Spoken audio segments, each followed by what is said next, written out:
헛똑똑 잡학 아카이브 10분이면 구조가 보입니다. 1980년대 대한민국 뒷골목에서는요, 정말 엄청난 일들이 벌어졌습니다. 누군가는 벼락부자가 되고 누군가는 한순간에 사라졌죠. 오늘은 바로 그 숨겨진 이야기에 한번 빠져들어 보겠습니다. 정말 말 그대로 폭발했어요. 법이나 규제 같은 건 거의 없던 약간 무법지대 같은 시대였죠. 바로 이때의 경험이 지금 우리가 보는 한국 도시의 풍경을 완전히 영원히 바꿔놓았습니다. 이 질문에 대한 답을 찾으려면 그 전에 먼저 알아야 할 게 있어요. 도대체 이 사람들은 왜, 무엇 때문에 이런 일에 뛰어들었던 걸까요?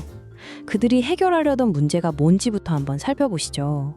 1980년대 한국 경제는 정말 눈부시게 성장하고 있었는데 딱 한 가지 아주 심각한 문제가 있었습니다. 바로 사람들이 살 집이 턱없이 부족했다는 거예요. 정부도 물론 이걸 알고 있었죠. 그래서 대규모 신도시 같은 거대한 프로젝트를 계획하고 있었습니다. 하지만 이런 큰 계획은 시간이 걸리잖아요. 당장 집이 필요한 사람들의 속도를 따라가기엔 역부족이었고, 바로 이 지점에서 시장에 거대한 빈틈이 생기기 시작합니다. 이건 정부가 계획한 게 아니었어요. 시장의 필요를 정말 동물적으로 감지한 새로운 유형의 사업가들이 이끈 그야말로 풀뿌리 골드러시였습니다. 자, 그럼 이 골드러시를 이끌었던 주역들은 과연 누구였을까요? 크게 두 유형의 선수들이 있었습니다. 바로 집을 짓는 건축업자와 그 집을 파는 중개인이었죠. 박 사장 같은 건축업자들은요, 자기가 집을 짓는다고 생각 안 했어요. 팔기 위한 상품을 찍어낸다고 생각했죠.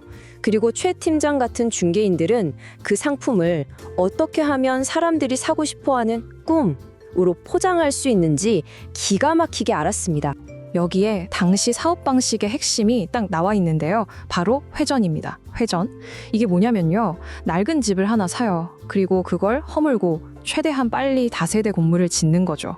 그리고 그걸 또 최대한 빨리 팔아요. 그럼 현금이 생기잖아요. 그 돈으로 망설일 틈도 없이 바로 다음 땅을 사는 겁니다. 이 끝없는 현금의 순환, 이게 바로 이 거대한 붐을 만든 엔진이었던 거죠. 최 팀장 같은 사람들의 천재성은 바로 이 브랜딩에 있었습니다. 그냥 다세대 주택이라고 하면 왠지 좀 없어 보이잖아요. 이걸 빌라라고 부르기 시작한 겁니다. 법적인 용어도 아니에요. 순전히 마케팅 용어였죠. 나도 이제 아파트 같은 고급 주택에 산다는 사람들의 열망을 정확히 파고들었던 겁니다. 하지만 이 뜨거웠던 열기는 영원할 수 없었죠. 뒷골목의 붐이 이제는 걷잡을 수 없이 커지자 마침내 정부가 직접 나서서 이 게임의 규칙을 통째로 바꾸기로 결심합니다. 정부가 꺼내든 카드는 바로 주택 200만 호 건설 계획이었습니다. 200만 호요? 이건 골목에서 몇 채씩 짓던 것과는 차원이 다른 말 그대로 시장의 판도를 완전히 뒤엎어버릴 어마어마한 물량이었습니다. 이 스케일의 차이가 느껴지시나요? 박 사장 같은 사람들이 다음 골목, 바로 앞만 보고 있을 때 정부는 나라 전체의 지도를 위에서 내려다보면서 도시 단위로 계획을 짜고 있었던 거죠. 완전히 다른 게임이 시작된 겁니다. 그리고 마침내 그 화려했던 파티가 끝나는 날이 왔습니다. 1990년 4월 13일 정부가 강력한 투기 억제 정책을 발표하자 그렇게 뜨거웠던 시장 분위기가 정말 하룻밤 사이에 얼음장처럼 차갑게 식어버렸습니다. 붐을 이끌던 그 강력한 엔진, 바로 회전이 멈춰버린 겁니다. 집은 안 팔리고 현금은 말라가는데 당장 갚아야 할 빚이나 공사대금은 그대로였죠. 돈 버는 최고의 공식이 이제는 빠져나올 수 없는 덫이 되어버린 순간입니다. 여기서부터 승자와 패자의 운명이 갈리기 시작합니다. 자, 그럼 한 시대를 풍미했던 이 사람들은 과연 어떻게 됐을까요? 그들의 마지막 이야기는 크게 세 가지 결말로 나뉩니다. 우선 가장 똑똑하고 자본이 넉넉했던 사람들은요, 골목에서 번 돈과 경험을 발판 삼아서 아파트 개발이나 재건축 같은 더 큰 무대로 성공적으로 진출했습니다. 한마디로 체급을 올린 거죠. 반면에 자본이 좀 부족해서 이 급격한 병화의 압박을 견디지 못한 사람들은 파산하거나 정말 말 그대로 흔적도 없이 사라져버렸습니다. 짓담한 건물과 상처 입은 계약자들만 남겨둔 채로요. 그리고 최 팀장처럼 현장에서 거래를 성사시키던 사람들은 굉장히 재빨랐습니다. 시장이 바뀌는 걸 감지하고는 임대업이나 건물 관리 또는 눈에 잘 띄지 않는 다른 부동산 관련 분야로 변신해서 살아남았죠. 빌라붐은 이렇게 역사의 뒤안길로 사라졌지만 이게 그냥 끝이 아니었어요. 역설적이게도 바로 이 빌라붐이 오늘날 우리가 보는 아파트 중심의 대한민국을 위한 무대를 완벽하게 깔아준 셈이 됐습니다. 왜 그렇게 됐는지 그 필연적인 이유들을 한번 짚어보죠. 이 타임라인을 보시면 모든 게 설명됩니다.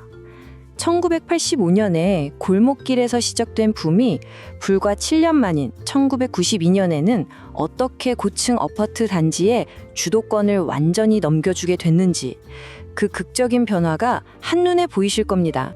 그럼 왜 하필 아파트였을까요? 왜 아파트가 이 게임의 최종 승자가 됐을까요? 여러 이유가 있었어요. 일단 정부가 추진하는 대규모 계획 자체가 아파트 단지를 짓기에 딱 좋았고요. 주차 공간이나 관리 시스템 같은 것도 빌라랑은 비교가 안 됐죠. 근데 사실 가장 중요한 건 이거예요. 사람들의 생각이 바뀐 겁니다.